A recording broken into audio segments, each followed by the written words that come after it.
Hello, welcome to the third and final interview in this Back to the City Presents Music Heals Us Volume 1 trifecta series. Here I have Annie Fitzgerald in the MCN6 TV studio with me. Welcome, Annie. Hi, thank you, Simon, for having me. It was catching the very end of the interview that I was just having with Chance York. It was beautiful. And you were reflecting on you and Chance being on the same page. We are, very much so. Before starting off where I was planning to, I'm intrigued in what was resonating with you as you overheard Chance talking about Chance's story, Chance's many things, including the host of an award-winning PBS show called Outside Chance, in each episode of which he explores wellness through some different kind of Minnesotan outdoor activity, generally quite extreme. But in one instance, he was like hiking with a photographer, like a nature photographer, and they end up taking photos of a lighthouse from underwater in Lake Superior. Oh my gosh, how cool is that? But before they're underwater in Lake Superior, they're going through a forest, and they're talking about paying attention to one's surroundings. And Chance is talking about seeing the forest for the trees, and then you focus on a particular pine tree, and then you focus on a particular branch, and then you focus on a particular kernel. So I quoted to Sarah. Yeah, of exactly. Course. Yeah. And this is one of the final episodes of Back to the City that I'm filming at the beginning of the summer to last all the way through the summer, so that then I can get back to finishing my book about creativity, where Sarah Morris is quite central. So I quoted all mine. I get lost, but I don't mind, as long as the story that I find is all mine. And it's of course prefaced by, I've been stumbling around a little blind. I miss the forest every time, but I could tell you the secret of a single pine. So a lot of what Chance was saying was prompted by that lyric of Sarah's and this idea of uncovering / creating the story that is all one's own through integrating, weaving together these different components. So a lot of what you were hearing was his response to that I love that. prompt. And how did it land for you? How did you relate to what Chance was saying? I think that the thing that Chance was saying that I just really resonated with was just talking about presence, being present, and how With his kids, for example. yeah, I think he was talking about his kids, Yeah. but also just, I think that's something that I strive for. It's not always easy, of course, but I think that that's where, when we're really present, that's when we can kind of tap in and tune into what's meant for us, to our loved ones, to, and it brings a sense of peace and calm and wellness when you can do that, because you're not thinking about the past and you're not thinking about the future, which tends to sometimes, anxiety or depression or other things can come in when you really are focused on that piece. And I think that's also a gift that music does too, is it brings us into the now, Music and sound. And sound, yes. Funny. Funny. Funny seg. Yeah. There are so many impediments to presence, to being present, that if one happens not to be particularly present, as we humans have a habit, Especially of being, nowadays. then one could easily just be completely unaware, could stay completely unaware of the impediments And you can of the miss. lack of presence. Yeah, and you can miss what's all mine. Yes. You can miss all of that if Yeah, you're yeah. not in that state. Yeah, Johnson, the photographer, were experiencing this minimally goal-driven walking through the forest. They do have a goal, it's to take some photos, but it's not to like get through the forest. Right. So they have to pay attention to the details to achieve what goal they have.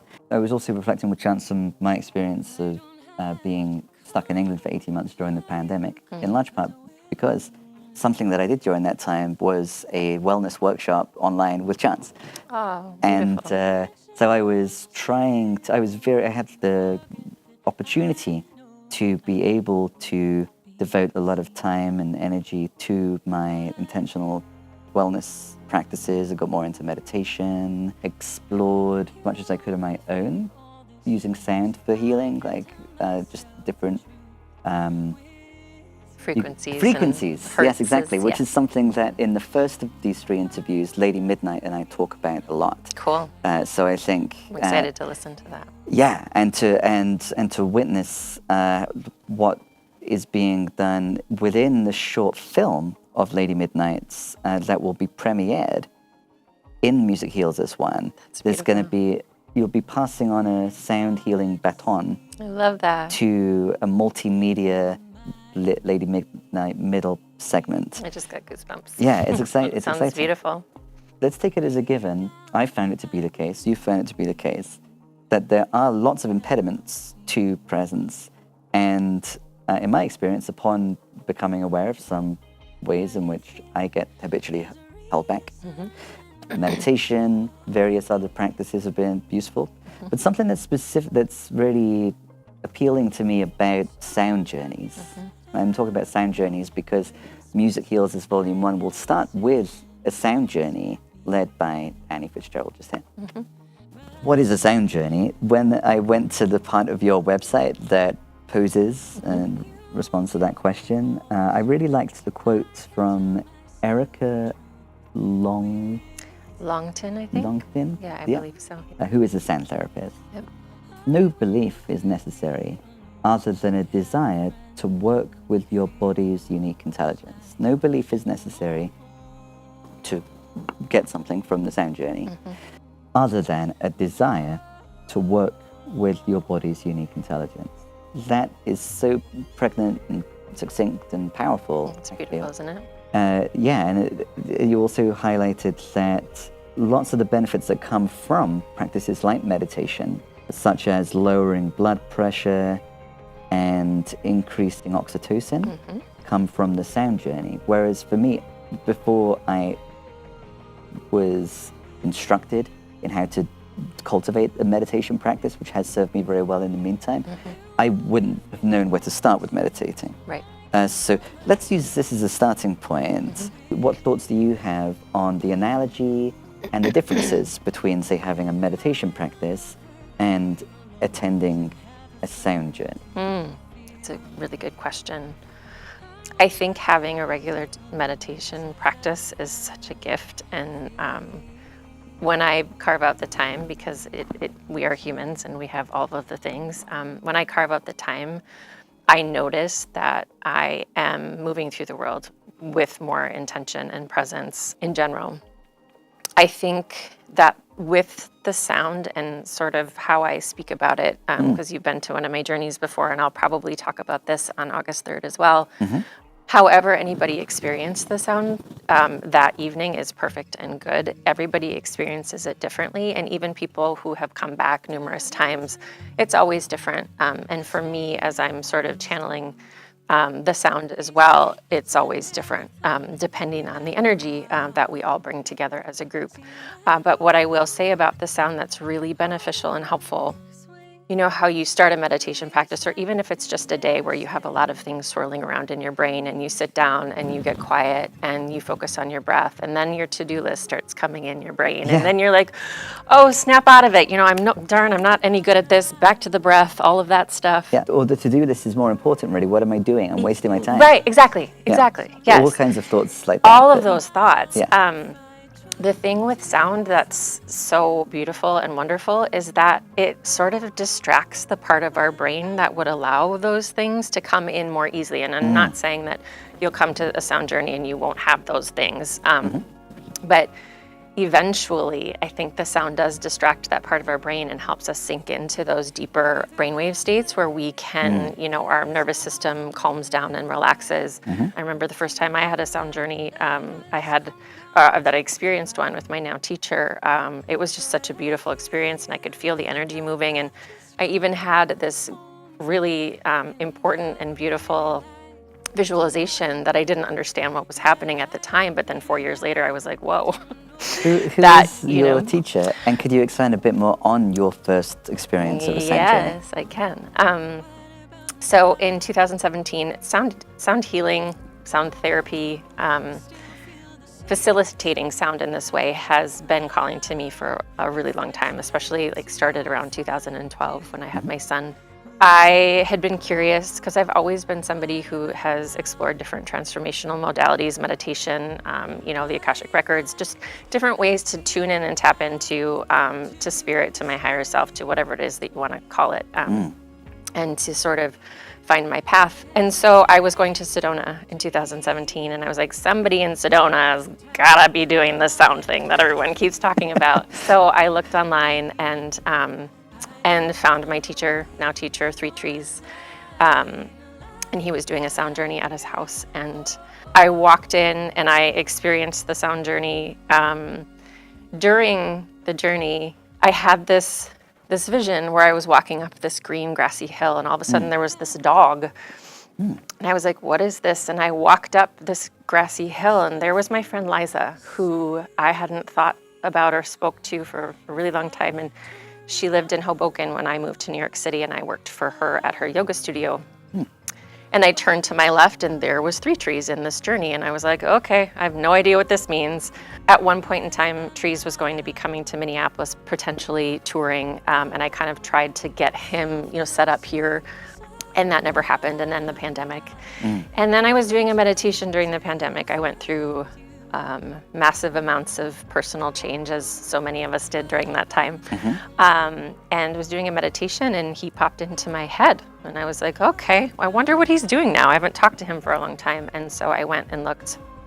Lo and behold, he was having a training 3 months later after I was going to be able to get my vaccine, and so the story unfolded. But had you just experienced him that one time in Sedona when he was like, surely somebody does sound healing? Yeah, and he's he's very well known in the community. He's been doing this for a really long time, and he's just a wonderful teacher and space holder, and really just helps. I'm so grateful for him.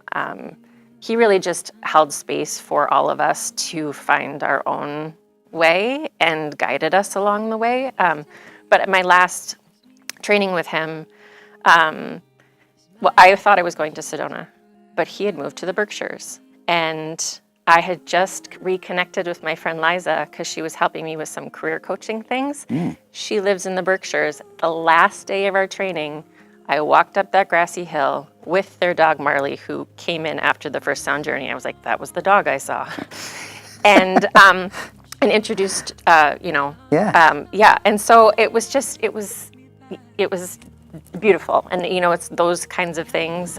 People might think I'm crazy, but it was those kind of things that just make you, really realize that you're where you're supposed to be. You'll be in good company, at least, because I'll say some things that will make the people that thought that about you think that about me as well.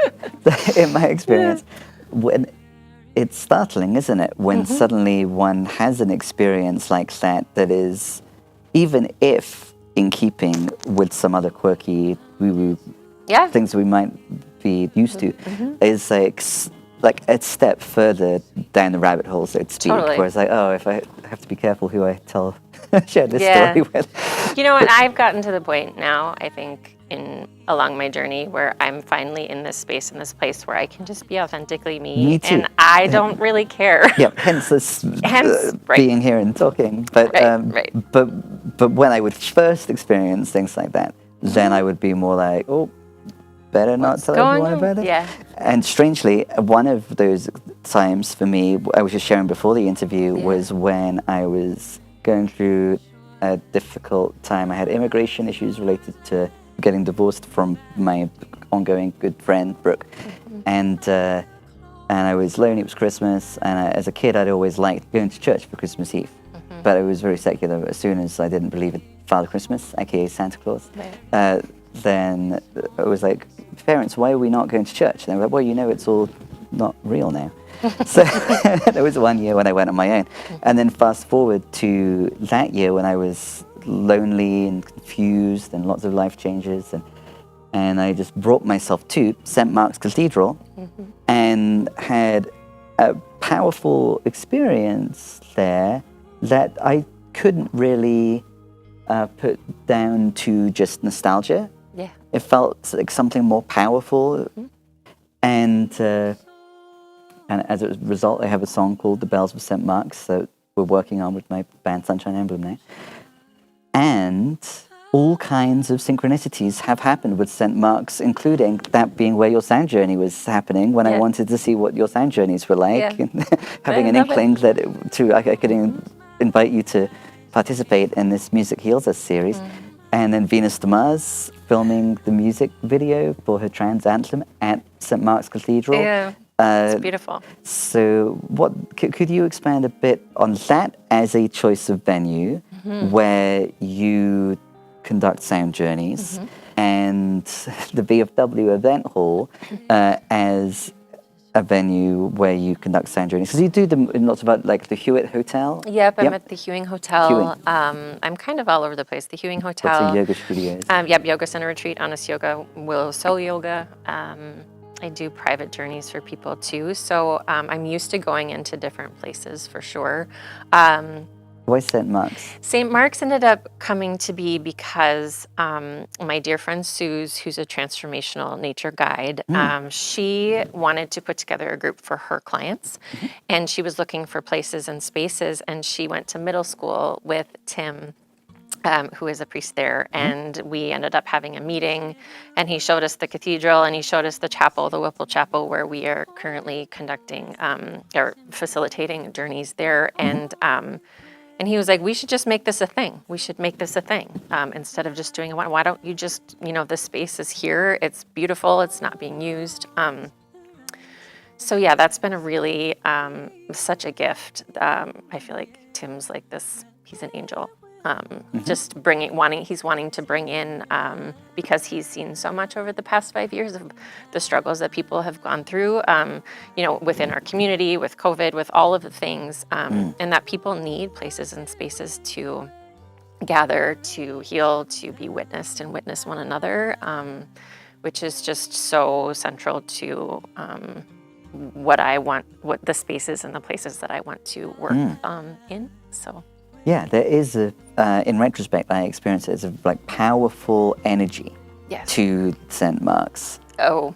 And that is something that it was completely outside of my frame of reference and sense of like what I thought it was, normal to talk about. Yeah, for sure. Until I went and experienced it. And then that set me down a trail of a series of events that led to me having my own experiences like what you were describing with the dog and the friend. Yeah, there's something really beautiful. I mean, meditation in general, we have this access to so much wisdom that's around us. And I think there's something to be said too around gathering in a community in the group work, because I've worked one-on-one with people too, and that's always really beautiful. But when we all come together in a group with an intention. My teacher, Three Trees, did some workshops with Jonathan Goldman, who's a really, he's kind of a pioneer in the sound healing, sound therapy world. And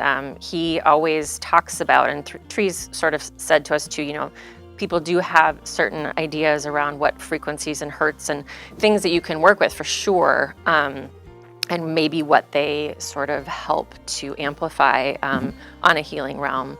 But the thing that Jonathan Goldman always says is that frequency plus intention equals healing. And so coming together in a group, everyone having an intention, myself having the intention, I always say that I have an intention to be a channel of unconditional love and to hold space in that way and channel the sound. And then the sound is just, it's such intuitive medicine, kind of like plant medicine is. It just knows where to go. And if every single person has their own intention, I mean, they're healing themselves. I'm not doing that you are healing yourself with the help of the sound and with the help of the intention, which is just so beautiful. And when we do it in a group. Yeah. Go back to the first question, a difference between having a meditation practice and showing up with intention for a sound journey is that the container of the sound journey is like the sound and the facilitator. If one lets oneself, kind of surrenders to that, one doesn't need to do the work of cultivating one's own whole meditation practice. Exactly. But on the other hand, which could make someone think, well, it's like the the facilitator doing their magic there, and then it's just, the person is passive. But it's not. I really liked that just now, and before I underwent my experience in the group, you emphasize you are healing yourself, and I, Annie, am. I can't remember what the word is that you use, like a catalyst or. What would you use? I feel like they're in the same way that as singer-songwriters, sometimes we feel like we're channeling the songs that come through us, that spirit wants to come through us. With our help of our human self and all of the things, I do feel like I'm sort of channeling the sound. I don't ever really intentionally, well, that's not true, because I also work with some energetic practices as well, Reiki, and then some shamanic traditions too. My intention is to help us as together to break up the energy in the beginning, to move and clear out what no longer serves, and then to fill everything back up again. So that's my intention with the journey, but I never know what's going to happen. And I don't know, I could say channel, I could say facilitate, I could just say it's like an offering, it's an offering. It's an offering. You were talking about each person having an intention. We were each invited to share in one word or a short phrase what our intention was. And I can remember mine being integration. Because I found myself, for one, the setting was interesting for me. I thought this is not a neutral setting for me. It's not. It's not at all. Or for anyone, perhaps. Yeah, true. I was talking with Lady Midnight in the previous week's interview about the different frequencies associated with the different chakras. Yeah, yes. Which it kind of comes down to. Yes, I would say yes to that. There's definitely different frequencies. The chakras have their own note per se, or frequency. And I definitely work that way as well as I'm facilitating. Reiki energy is really beautiful. It's a really beautiful energy healing modality, and usually it starts from the top down.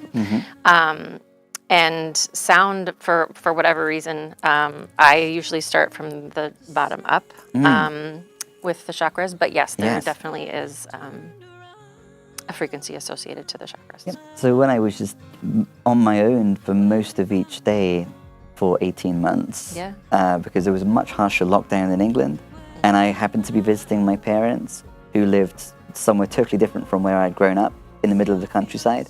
So I had a lot of freedom to move around in nature, nowhere near any other humans, or maybe on the opposite side of a field. I would probably spend about 18 hours a day for 18 months entirely on my own. And I would take baths, meditate, listen to these different chakra healing, and I would work from the bottom up in the same way that you're describing. And living in the city of Minneapolis now, and working 6 jobs and having a family and doing my TV show and having a band, and like I'm not doing those things.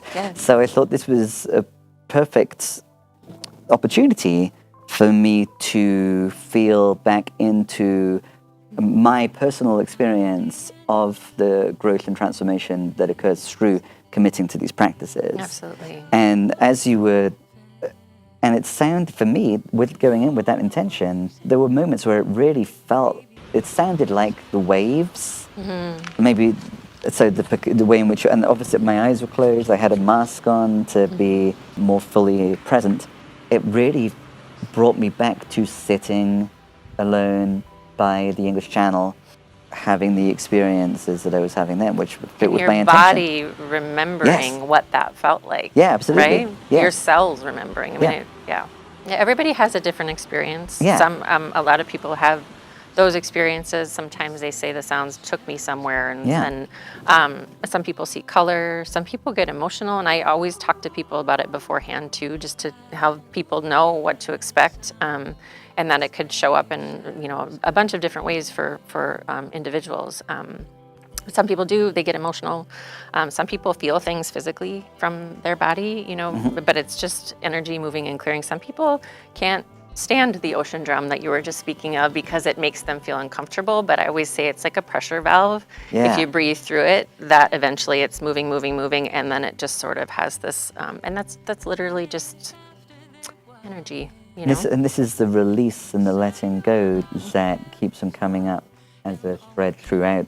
Yeah. All 3 of these interviews related to Music Heals as one. 'Cause that's our journey as Yeah. souls here, right? Is the ebb and the flow. I remember hearing you talking with Chance about how, you know, being present can allow us to, when there are joyful, amazing times in our life, to really sit in the gratitude for that. And gratitude is such a powerful frequency, comes straight from our heart. And it also allows us to accept the sorrows that come, because you know, life is it's the shadow and the light. They're always co-present together, and that's just, you know, the journey. That's something that I think I recall now Sarah Morris, your good friend, talking about and crediting you. I took Sarah to Sophia Wisdom Center and was talking about spirituality and music, and she kept on referencing you as her friend who was who was integrating spirituality and music in a very intentional way. And she was talking about your focus on the light and the dark, being with the light and the dark. Yeah, and just holding space for that, I think, has always just been really important for me, just to navigate life as a human, because it can be really up and down. Like Sarah, you're a singer-songwriter. And before the pandemic, you were about to go on a tour With Sarah and Vicki Emerson, our dear friends, yes. Yeah, I guess it was probably Sarah. Because you were sharing this at the Sound Journey as a little like, who am I? And you were sharing, before the pandemic, you were just about to go on this tour with 2 songwriting friends. And then the pandemic kind of makes that grind to a halt. Yeah. And the music we've been hearing throughout the episode is your music too. So underneath our conversation, we've been hearing, when it's music, it's Annie's music. And you will be performing a song, the song that we can hear presently, viewers, Under the Moon. So we'll certainly be focusing quite a bit on Under the Moon in second half of our conversation, along with some other songs of yours. It's rare for you to do both the Sound Journey and also a singer-songwriter performance. In this instance, you'll do one song. Which is beautiful. Yeah. And so could you expand a bit on the differences and the similarities between these 2 different music healing roles that you have, singer-songwriter and facilitator of Sound Journeys? Yeah, let's focus on your identity as a songwriter a little bit more, and how that relates to the other healing things you do with music. I feel like there are so many similarities. I think initially I started writing music to heal myself. As we often do, to explore myself, to heal myself. And then it always just sort of felt like an offering to, whoever is meant to resonate with this, maybe it will help them tap into that intention and sort of have a bit of healing too. So it's always felt like, I don't like to call myself a healer, because I because of our conversation that we had earlier, but I think that the biggest part of healing, one of the biggest parts of healing, which is why I love doing group work and the retreat work that I do, is to witness one another. And I think that if I'm, when I write a song about something and share it with people, there's a witnessing exchange that's happening. So I think that in that way, that's why I started writing. I think there's also something very, very powerful in using our voice. Our voice is actually the most healing instrument that we have, and we have access to all the time. I always tell my clients, get in the shower and just sing, because it's so good for your body. And so I think that, I love to sing. It feels really healing for me. It feels really good. It feels really expressive. I grew up as a dancer as well, and an actor.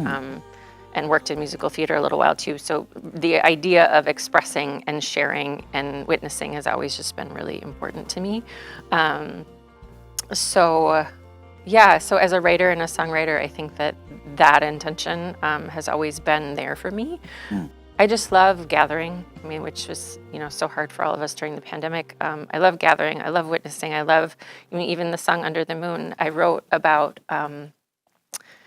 groups that would gather around the new moon and full moon. And they were so beautiful. It was just this circle of what's going on with you right now. And it was a witnessing. And then there was a ceremony outside where we would write down what, on the full moon, what we wanted to release, and we would witness one another. And it was just such a beautiful practice. Doing so intentionally within community. Yes. Is kind of what the song is celebrating. And Rumi shows up in my songs all the time. I'm a really big fan of the Sufi poet Rumi. And one of the lines in there is, "This moment is all there is," which speaks to that idea of presence again, and community. So that's always just really been super important to me. So I think that really translates so much into the work that I do in the sound therapy, sound healing world too, The field beyond ideas of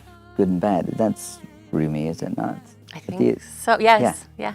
When I was stuck in England, I made a little TV, like YouTube series, like Back to the City, but it was just me on the farm with my parents, called Into the Field. That's like expanding from that Rumi love that passage. So Rumi really resonates with me as well. I love in your description of the song Under the Moon that's on your website, you share, "When we commit with intention to healing, compassionate witnessing becomes a salve."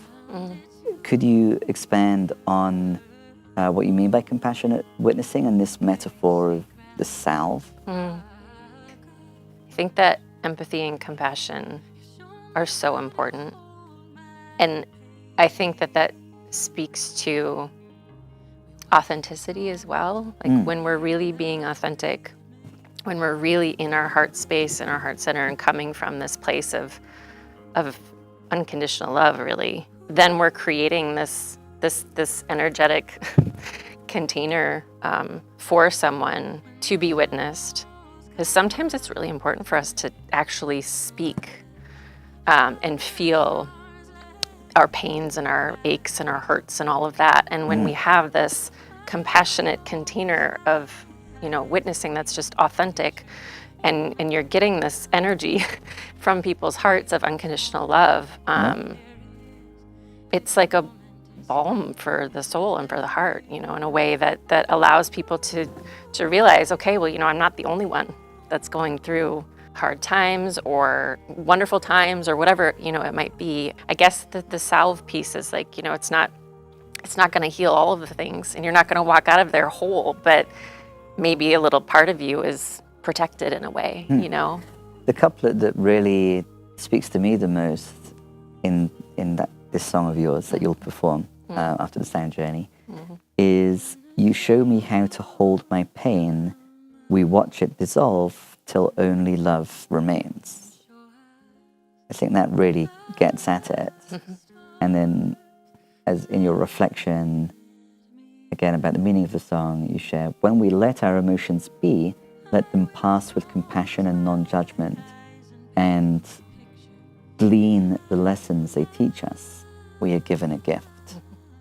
So I think putting all of that together, what is being brought by the person who's channeling the music is this energy of love. I can imagine somebody thinking that they're getting it wrong if they're not feeling like rosy and buoyant, but instead they're feeling agitated and maybe like angry about something or really sad. But that is the point. It's the point.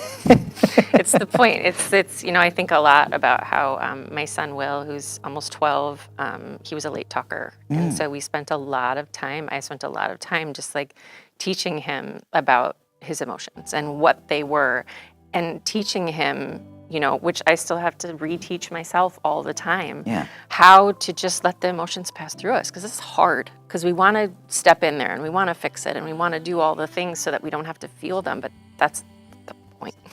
That's the point, is, getting to the other side of those feelings and gleaning the lessons that they were there to teach us, because our emotions are absolutely our teachers, I think. Yeah. You show me how to hold my pain is key, I think. And then the unconditional love that is, you say, always your intention when you're doing this work. Like, you're holding that energy. Yeah. We can't jump straight to being able to cultivate that for ourselves. So it took me a lot of listening to that heart chakra tone to have that be a tool in my toolkit that I could use. Okay, if I want to be good to myself, be loving to I'll listen to that, have that on in the background and journal or something. Right. And you're doing something analogous in holding that energy.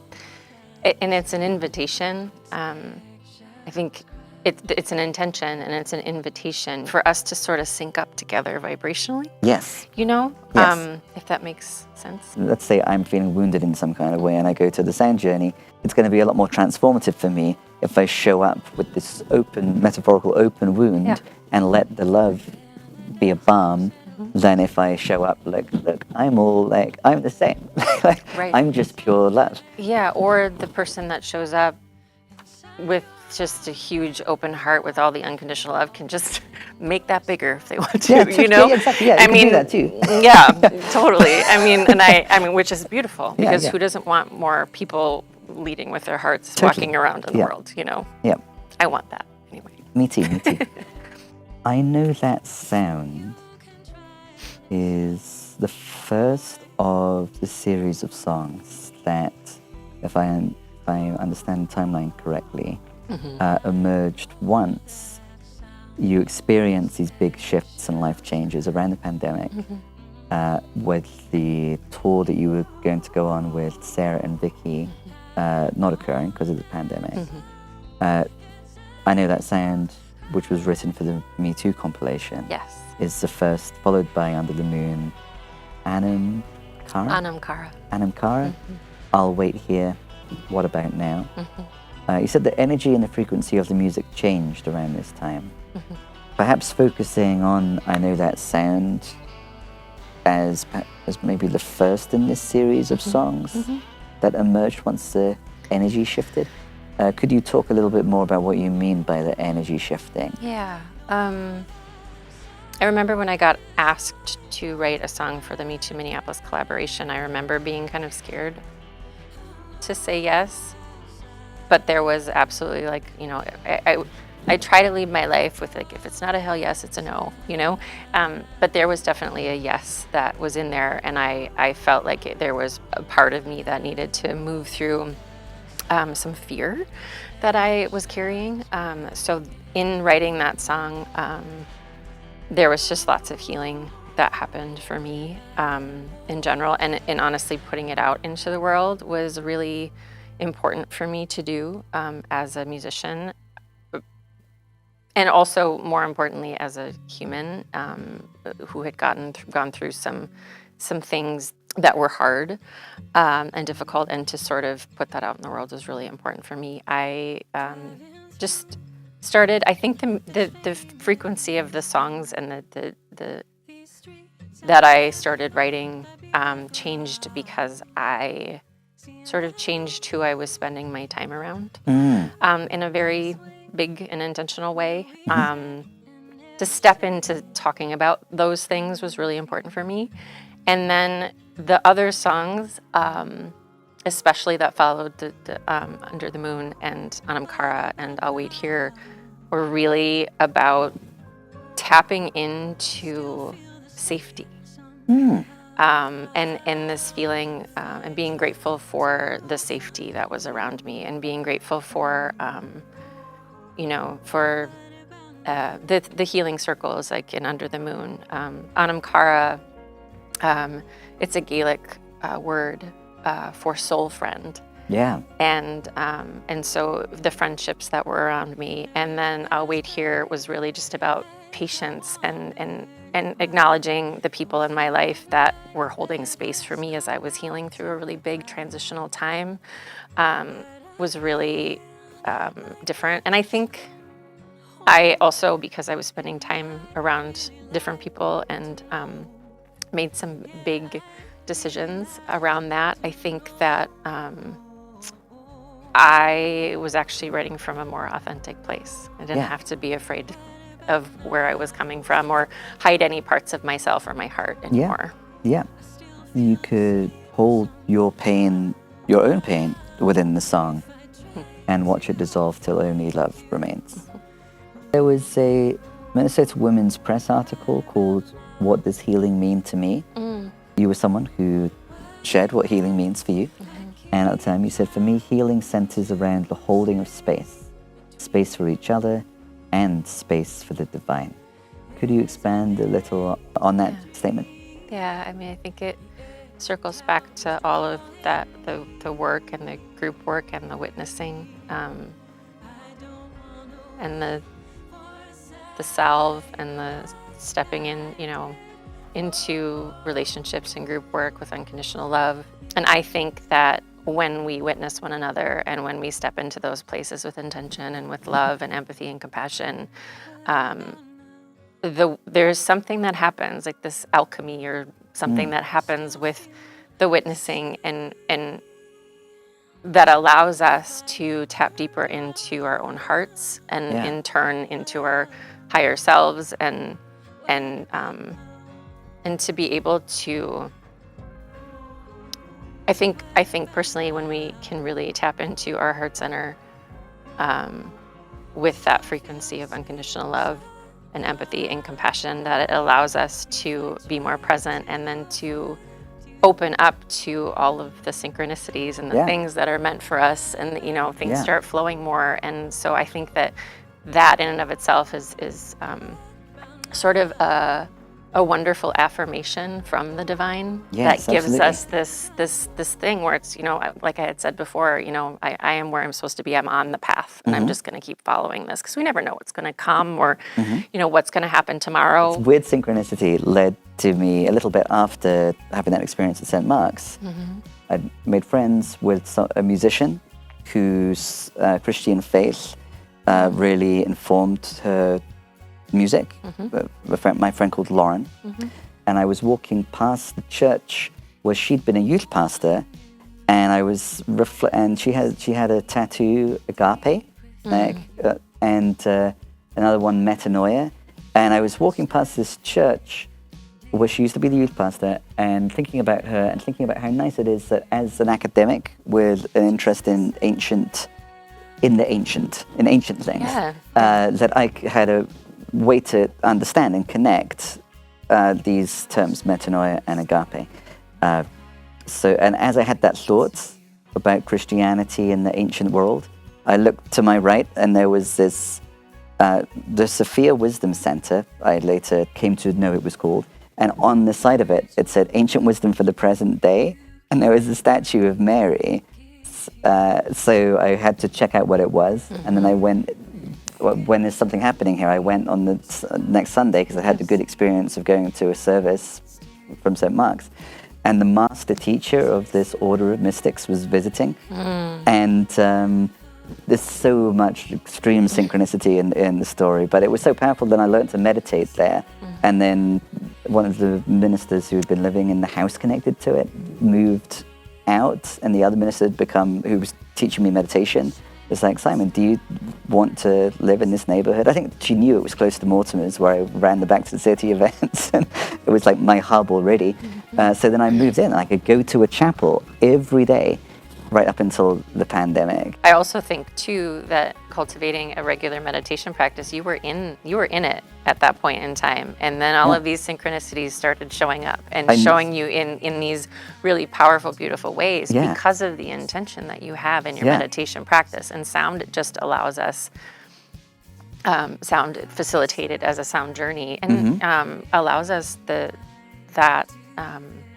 just to sit in more of that presence in order for things that are meant for us to come. Perfect. I'd been through the ringer so many times, and I really wanted to heal and grow and be okay. And there was no way that I was going to just develop a meditation practice of my own accord. So you found you found the people that Yeah. you know that were meant to help Yeah. you learn that and guide you. Which Yeah, is beautiful. Yeah, very, very odd, and magical and beautiful. Yeah, Chance and I were talking not just about being, but into being. Yes. And I think what we're discussing at the moment is kind of the miracle and the beauty of like true human connection or Yes. connection. And when I was at the time, I thought just about to wrap up my book about creativity that Sarah Morris is quite central in. Sarah, it just so happened that Sarah made an announcement about the new round of the songwriting challenge, new summer songwriting challenge beginning. I thought, I can't, as a songwriter, as a very dormant songwriter who hasn't written a song in like 3 years or so at the time, I really ought to participate in this. Rinse? Yeah. Are you doing it? Well, no, I did. Oh, you I did? did, and then Wonderful. the band that I have now, the 10 songs that we originally had that made us be a band, so we could play them. Those were the 10 songs That's that beautiful. I wrote in that songwriting challenge, and the first prompt was "well," and it made me think of the woman at the well. Like Jesus encounters a woman at the well encounters Jesus. And so I have a song called The Wellspring, which is celebrating the encounter, like the divine in the connection. And then she knew him well, meeting him at the well. He knew her too. They each knew themselves anew. So That's beautiful, it resonates, Simon. doesn't it? Yes, with it's beautiful. That's all the things. Yeah, we're on the same. We're on this. Me and you and Chance and Lady Midnight. Yeah, I'm so excited. It's going to be so wonderful to be a part of Cool, a good that little crew. event. Let's focus a little bit more on the event and the continuity with, say, attending a sound journey with Annie at St. Mark's or any of the other locations that we talked about earlier, and what it will be like as part of a larger event. Music Heals is one, followed by the premiere of Lady Midnight's short film and discussion with that and the director and Lady Midnight, and then Chance's movement workshop and rap set. I'm so excited. It's going to be a fun. it's gonna be going to be amazing. a good trajectory, isn't Yeah. it? I encourage people to go to a full-length, full-fledged sound journey with Annie. The Music Heals This One event is $15, which is less expensive than a sound journey would be in and of itself. And the sound journey is like a shorter sound journey is one part of it. The sound journey is definitely worth $40, $50. Yeah, it's 40. It's 44. But just to know that at the Hewing Hotel and at St. Mark's, there's a sliding scale. And if you need a scholarship, you just reach out to me. I needed the sliding scale. That's fine. For That's beautiful. example. I was Yeah. so glad that you were there. Yeah. Oh, it's beautiful. Yeah. So there's always those options at those two places. I have at the other spots I don't have control over, but Yeah. those two for sure. And I think I think this shorter session on August 3rd is going to be beautiful. But the longer sessions there's a little bit more group work, a little bit more intention setting as Yeah. a group and witnessing, and then you have a longer time to sink into meditation. And things, the longer sound journey. So. At St. Mark's, you'd be using drums, percussive instruments, singing bowls, sacred voice, gongs, tuning forks, chimes, reiki, and more to intuit what will help bring balance. I'm quoting the website. Yeah. Which components Will will I be bring? present? You know, it's funny because I sort of just see the energy of the day. Yeah. While I call myself like the traveling sound healer, therapist, whatever. I grab things out of my car or in my garage and load up my car. And so it kind of depends on the energy of the day. I will definitely bring my singing bowls and use my voice for sure. But yeah, I'm not sure. It'll depend. But I do have lots and lots of. It'll be a smaller set of instruments on August 3rd. I usually bring everything that I have to the other venues, just because I'm not ever really sure what energy is going to show up in the room that day and what people might need. So I like to have all of the things. So. like at the St. Mark's version of it, we will, I think, all be on the same level. As I've been discussing with Chance and with Lady Midnight as well, it seems like nobody really wants to use the stage. Oh, I love that. I love that. Which is convenient because there's a big dance party afterward. It's called Electric Feel. It's my favorite VFW dance party. It hasn't happened for more than a year. And part of what's so special about it is there is a lot of lights and gear that will be set up on the stage. That's so brilliant. if we're not going to use the stage, that means that can all be set up ready for the big reveal when people have been doing Chance's movement workshop and they enjoy the rap set. So then much. suddenly they can just stick around for a dance party afterwards. But it will all be like on a level, therefore.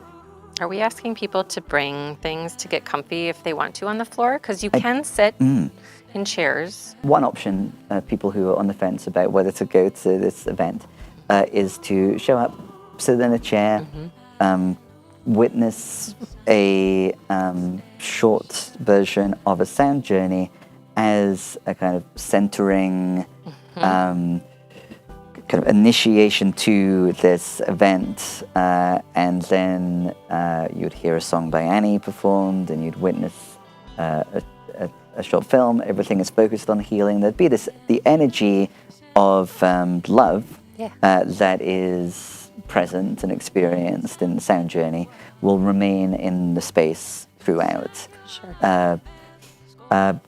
So some people could do that.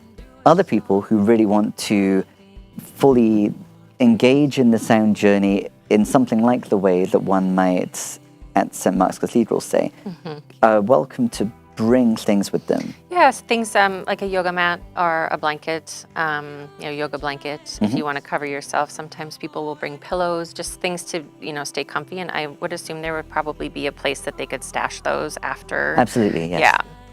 So if you wanted to do that, and then also if you wanted to bring an eye pillow or an eye mask, that's also really helpful sometimes to sink a little bit deeper into meditation. Yep. But I believe there'll be about 25 to 30 minutes of sound, I think we talked about, Yes, right? that's right.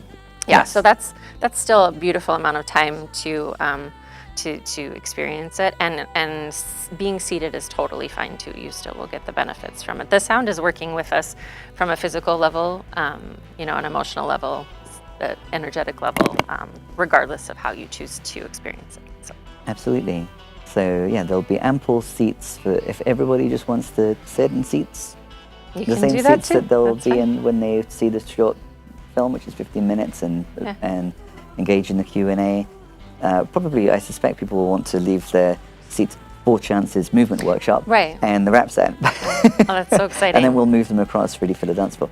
And also from the beginning, there'll be an open space where if you bring a yoga mat or bring like something comfortable to rest on, there'll be ample space where there aren't seats for that as well. For sure.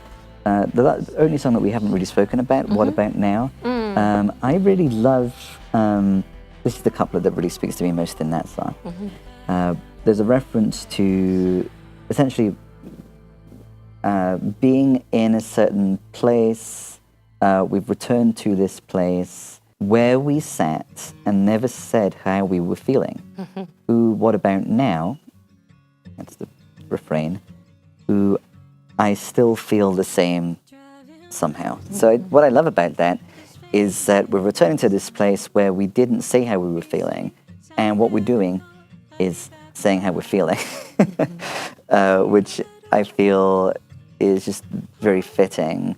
And I think the journey there, just in that couplet, kind of encapsulates the journey that we've been reflecting on and that we encourage viewers to join us on, into a state of knowing and being more willing to own and share and therefore transform how one is feeling. Yeah, it's beautiful, you said. Thank you for saying that about those lyrics. Well, thank you for planting them there in the soil of that song. Do you have anything that you'd like to emphasize about songwriting, Annie? Do you have any shows that you'd like to? I only have a Okay. couple of shows on the books as of now because I kind of have entered into writing mode again. I'm going to do some of the songwriting challenge when I can. Good old songwriting challenge. Yeah, I mean, What About Now came from the songwriting challenge. So, yeah, I'm sort of feeling like it's time for me. I'm sort of ready to write about some of the things that I moved through a few years ago, and so I'm carving out space to do that and really busy doing sound work. But I am playing Katie Vernon, our lovely friend, who's just doing wonderful things, booking for our community. I'm doing the PV Plaza Yes. on, I think it's August 8th, which is a Thursday. Yeah, perfect. And then I also just put Songwriters Round on the books in October. It's on my website. I can't remember the date, with my dear friend Matthew French and our friend Zachary Scott Johnson. So that will be really fun. And hopefully, my goal is to have some new songs to share by then, just to try out. So.